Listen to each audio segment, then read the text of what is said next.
These guys survived the David Kahn era of Timberwolves basketball and live to tell about it. It's Flagrant Howls. All right, we were on the fence about doing an episode today here. We got the OG Wolves guy, Judd. We got Declan in the house. Because the Wolves do play tonight against Oklahoma City.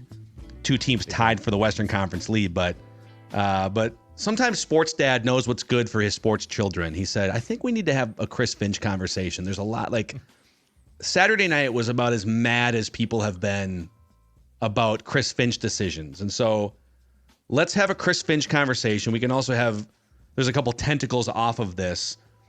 And then we'll see what happens against Oklahoma City tonight. A shout out to our friends over at First Equity Mortgage, by the way. So a few years back, I had an amazing experience refinancing my home at the time with David over at First Equity. David, by the way, a 20-year season ticket holder, Wolves and Lynx. So you'll see him roaming around Target Center. But First Equity is a Minnesota-based, 24 years in the market, by the way, company. They pride themselves on supporting the community, treating every customer as a friend and neighbor. They work fast. They have a great reputation in the community and industry. And David won't say this, but I'll say it for him. He's been recognized in the top 1% of loan originators in the country for the last 15 years. So you know you're getting a great experience with First Equity Mortgage, femort.com, or go to scorenorth.com, keyword David. Judd, what was your sense that game that they blew against the Spurs was people were pissed, right? Now, yes. Oklahoma City just got beat by the Pistons last night. So we're kind of in the weird doldrums of the season where teams just get kind of bored and check out. It's just life in the NBA. So we're trying to parse apart how much of this is just like, it's January in the NBA versus, there's some real red flags that need to be sniffed out. So I was actually watching the Wild meltdown against the Ducks on Saturday at the X when the Wolves lost. And, there's times on Twitter where there's 2 or 3 people that are, pissed off. They're always pissed off, right?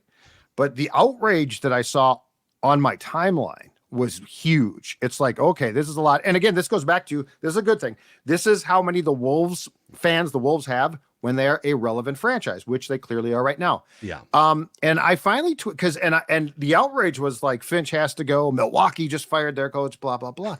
And it got to a point where I finally tweeted, something along the lines of this would be over the top even for me, because I've certainly called for coaches to be fired. People's asses all I've the been time. fired, All the time. And I said, they are. I mean, they're pretty good shape record-wise here. And then it felt like, Phil, and this is why I want to get your opinion and feeling. It felt like the response was that the end of the game situation was so poorly handled from both the coaching and player standpoint. And they did lose by 1. And I know Cat took that last shot, but there was so much outrage about that and about what Finch had done that I wanted to get your opinion and feeling for the masses about 1, what you saw, but 2, like, was this some type of tipping point? Like, if things go wrong here, let's just theoretically say, was this sort of the start of, you can go back and identify that game as the time where it became clear what Chris Finch doesn't do well? Well, I want to start by saying any talk about firing Chris Finch is ludicrous to me. You'd be ignoring the fact that this dude, think about the commentary. I'm talking like a president. Look, I've got my thumb pursed against my fist here. America. That's how worked up I am about this fire Chris Finch stuff. Now, there are some valid criticisms, and I want to get there. There is a very damning thing that happened in that game against San Antonio that is 100% on Chris Finch, and we will get to it. But let's just zoom back out for a second. A year and a half ago, the Timberwolves made a trade for Rudy Gobert. The entire NBA national media, fans locally and nationally, panned that trade as, wow, why would you give up that much for Rudy Gobert? And how could this lineup possibly be effective with 2 7-footers, right? And the first year was kind of clunky, but they are right now the number 1 team in the Western Conference as we go into February. So, like, we'll see what happens against Oklahoma State tonight, but they're going to be potentially the number 1 team in the Western Conference come trade deadline.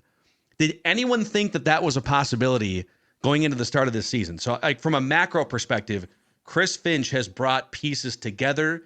He's helped develop Anthony Edwards into one of the top probably 15, 16 players in the NBA.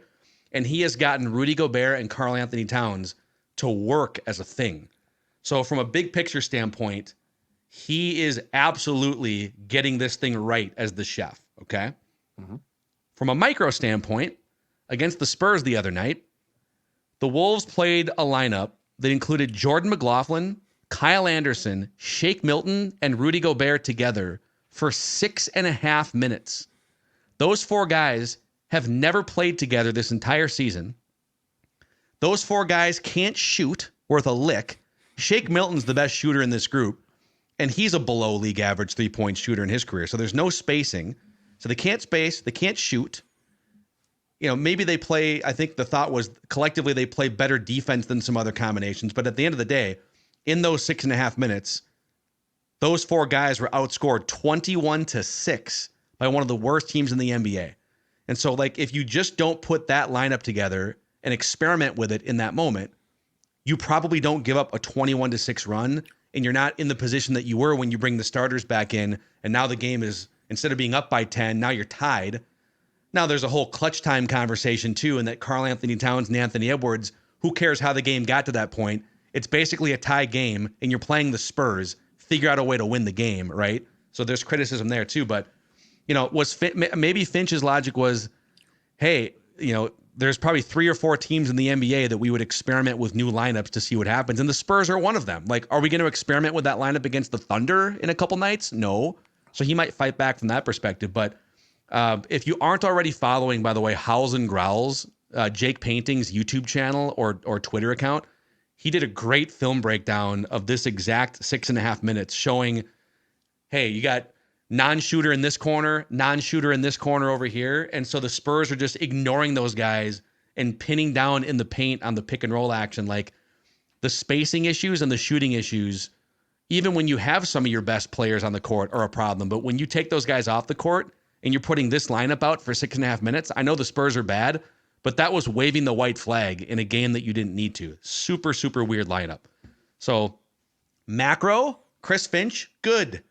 Micro against Spurs in that moment and throughout times this season, getting these guys to space better, bad Chris Finch. So with that being said then, like, are there, yes, in that game, it was obviously a bad decision, but are there like red flags with Finch? Because I keep seeing Wolves Twitter talk about, you know, his late game and he does this wrong. And he like, are there long-term concerning things that you see him do that you sort of cringe at and think in a playoff game, that's going to cost you? I'm going to answer that with data, and then we can parse this apart. Okay. So our guy, Jace Frederick, who's been a friend of ours for a number of years, and he covers the Wolves beat for the Pioneer Press, TwinCities.com. So he tweeted out a couple nights ago, since Christmas, the Wolves have the 3rd worst clutch net rating and the 2nd worst clutch offensive rating. So clutch means last 5 minutes of the game, and the score is within 5 points in either direction. So a close game, last 5 minutes. And since Christmas, the Wolves are one of the worst clutch time teams in the league. Over that period, Anthony Edwards is 4 for 15 from the clutch, or in the clutch. Cat is 4 for 15 in the clutch, and Mike Conley's clutch time usage has taken a major dip. And I did my own research on this too. So for the season, Anthony Edwards and Karl Anthony Towns, their net rating per 100 possessions combined is a minus 12 points when those guys are on the court together in clutch time. So those are the two guys you're going to lean on in those moments to score points, and then they have to get back and play defense too. Yep. And they have not been good. Cat on the season shoots just 42% in the clutch, just 30% from 3 in the clutch. Anthony Edwards shooting 49% overall in the clutch, which is good, but 31% from 3-point range. So they're not knocking down threes. Cat is not shooting well really at all in the clutch. And yet their usage skyrockets in those moments because you're sort of leaning on, like, hey, it's a free-flowing offense. It's a close game late. Well, guess who's going to ball hog? It's going to be Anthony Edwards. It's going to be Karl Anthony Towns. Meanwhile, Mike Conley's usage dips in those moments. So I guess I say all of this to say, if you're Chris Finch and your 2 best young star players are worse in the clutch, but their usage is higher, how about we run more set plays? How about Mike Conley is maybe a higher usage player in those situations to be an organizer. At some point, I mean, Anthony Edwards is 22 years old. And so there's just going to be a certain level of like feeling it out until he's 25 or 26. He's not going to be lights out in the clutch as a 22-year-old player every night. But if you're Finch, you have to rein some of this stuff in. Those guys clearly aren't able to figure it out on their own, like other veteran tandems. Like, I'm trying to think of like Joel Embiid knows what he's doing in the clutch, right? Jokic knows what he's doing in the clutch. These guys don't. They're still trying to figure it out. So if you're Finch, you probably have to create some more structure for them so that you can go to some things that actually work more often instead of just sort of freelancing it. So I don't know if that, I mean, it's kind of a red flag. It's not a fire him red flag because they've been able to overcome it. But it's concerning. To win games. But like it needs to get fixed if they want to make a playoff run 100%. And you saw, I mean, like, is it Adrian Smith, the Bucks coach, Adrian Griffin, excuse me, who got fired from the Bucks, then Doc Rivers has taken over from Milwaukee. That hire just in general, from what I gather, like that was just a bad hire. Like, and then the locker room didn't fit. He didn't fit with Dame. There was just like a weird dynamic there. And Finch, you've seen him already get like really pissed off, especially the last few weeks where the Wolves have been playing still mostly decent basketball. I know the loss of the Spurs stinks, but I think you would worry that would the locker room turn on him? And I have no indication to suggest like the locker room is getting fed up or getting upset that Chris Finch is so animated and so pissed off in post games. Yeah, I don't think he's lost the locker room. No. At all whatsoever. And I think you even hear, and let's go back to that Hornets debacle where, and he did do a 180 the next press conference, kind of say, I should have praised Cat more, but he torched that team in the post game. No. And the players in the locker room were all kind of like, yeah, he said the same thing to us, and we pretty much agree. We were just kind of messing around in that game. So, yeah, and they have not, by the way, I don't think they've been playing good basketball for like a month. They've just been kind of coasting in some of these games. They've had defensive lapses. Their offense has been train wrecky. And even during that stretch, I'm trying to see like where the line would be. Like they lost the back-to-back games against the Knicks and the Pelicans. They're still like 500 over this stretch that they're playing pretty bad basketball. So again, some of this, yes, a lot of this stuff needs to get fixed if they're going to make a playoff run. You can't just be bumbling around on offense. You can't be bad in clutch time. Guess what? In the playoffs, you're going to be in a lot of games with 4 minutes to go that are within 5 points. And you need to know what you're doing in those situations. But like he's not running out in a playoff game a lineup that includes Jordan McLaughlin, Kyle Anderson, Shake Milton, Rudy Gobert. They will make a trade, I'm sure, for an offensive player. So there's a lot that we'll sort of figure out between now and the trade deadline here in a couple weeks. Your Ant Cat statistic concerns me the most. Like if you don't get that fixed, you're probably just screwed. And yes. So like that's and I that last possession against the Spurs, which was mostly on Cat. I don't know if he didn't see Gobert flash open. Like they're down by 1 point. I don't think those guys trust anyone. There was a couple possessions too where, it's like fourth quarter and you've got like 3 non-shooters on the court, or maybe there's a non-shooter in the corner, Kyle Anderson on the wing, whatever it may be. Those guys don't shoot those shots. Like Kyle Anderson doesn't shoot those shots. Right. If Shake Milton's in the corner and you're Cat and you're driving and the defender comes off Shake Milton, I see why you don't pass it to him. Like Cat is trying to process. Yep. I'm defending Cat here, I guess. Like I there's some fatal flaws with Cat that we've seen pop up throughout the years, but if you're on the court and Kyle Anderson's in the corner and a defender comes off Kyle to sort of double team you as you're driving, is the right play to pass it to Kyle Anderson who's not going to shoot it? Or is it to just try and get to the rim and maybe get fouled? Like I see the conundrum. A lot of this is more of a roster construction conundrum than anything else. If they were to have better shooters in the corners and just better spacing, I think you'd see some better clutch time statistics from a guy like Karl Anthony Towns. But there's literally plays where like Rudy Gobert's on the low block, and then there's a non-3-point shooter in the corner, and that defender is sagging off, and now like there's 2 defenders in the paint plus Cat's defender that's on him. What's he supposed to do in some of those situations? Yeah. Well, and they have to get another guy that can knock down shots. Like I think it becomes very difficult to get past the first round. Like, I think you could win a first round series with this constructed roster. I don't know that you could get to the conference championship if you don't. I also would like to say, while I agree completely, Chris Finch's job should not be in jeopardy. That's silly at this point.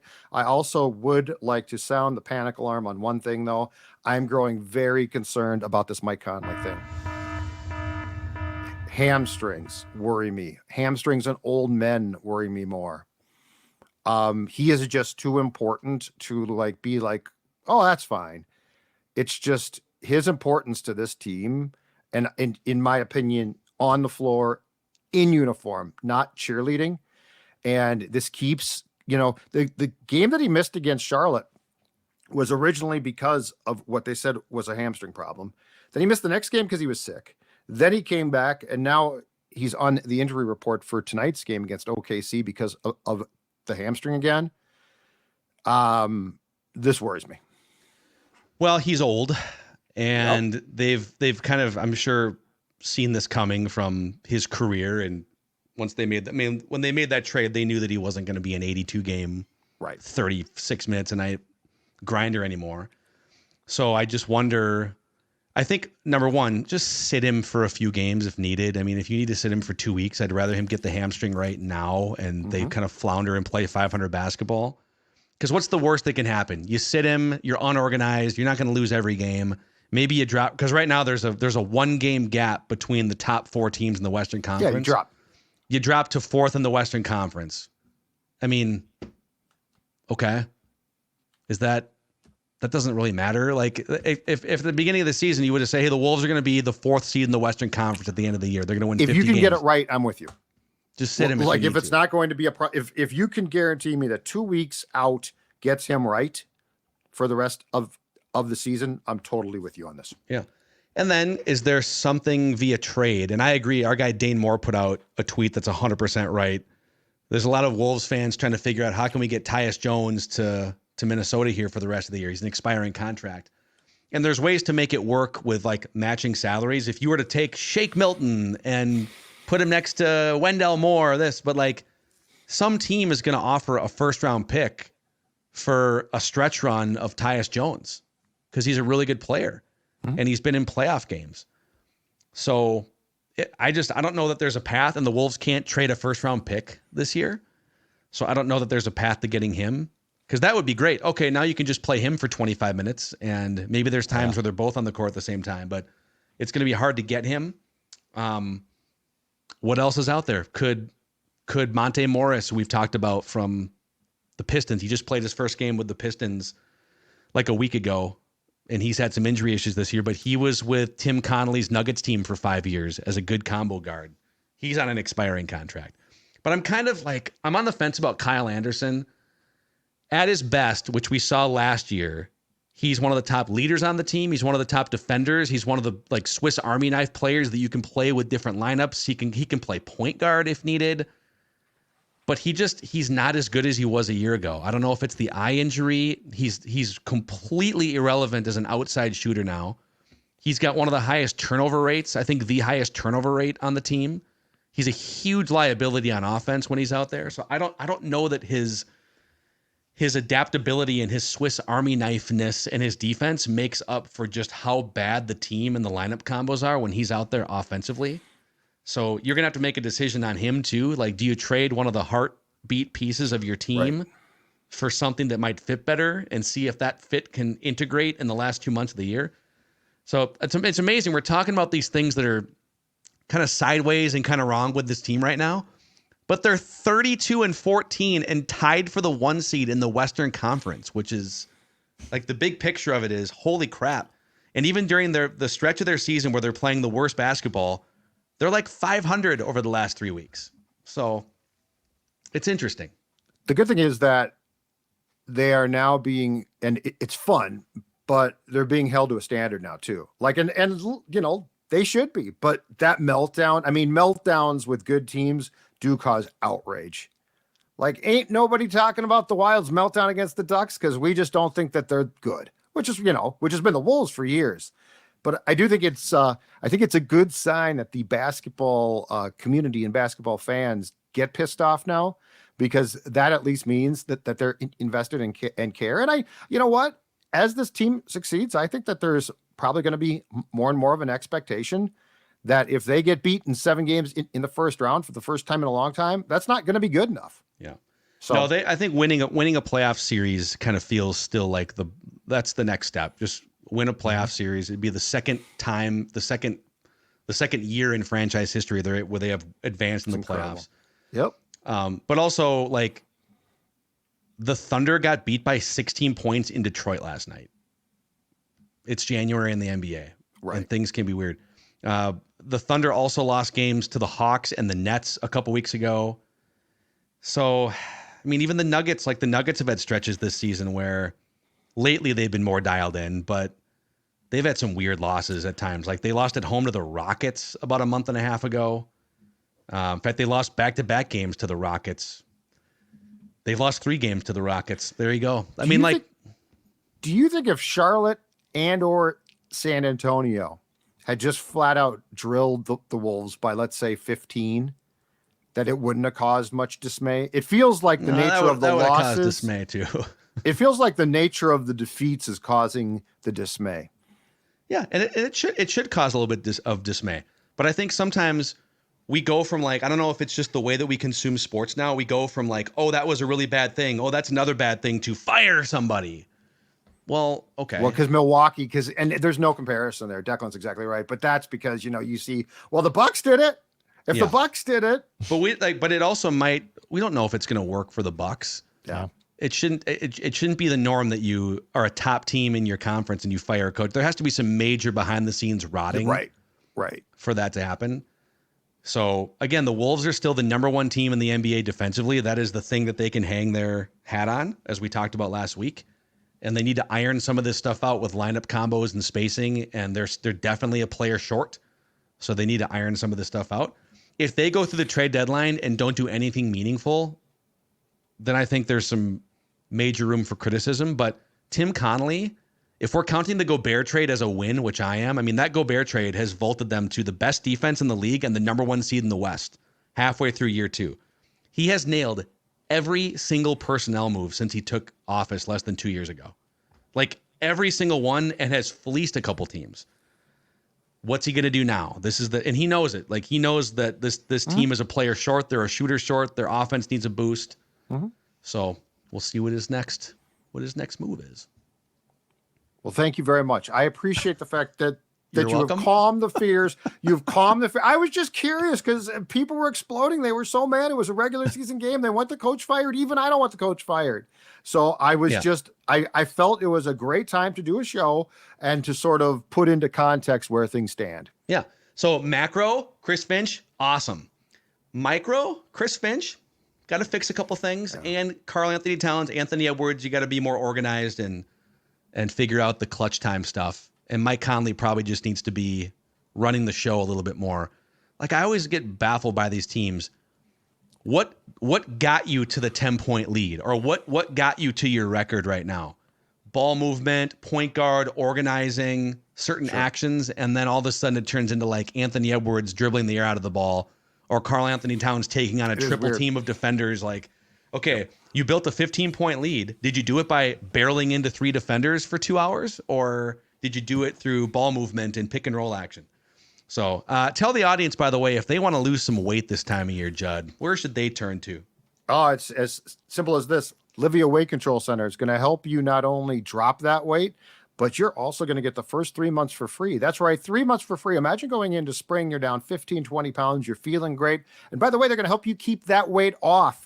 This is a program that works. Sports Dad was on this program a couple of years ago, dropped 40 pounds. Look at that, guy on the left, guy on the right. That's the same guy. And now they also have brand new medical weight loss options.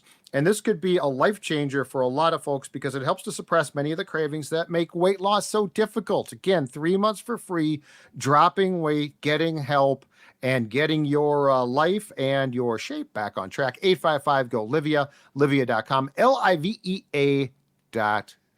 All right, Wolves, Thunder tonight. Kyle and I will react to that tomorrow on Flagrant Howls, your favorite Timberwolves lifestyle podcast.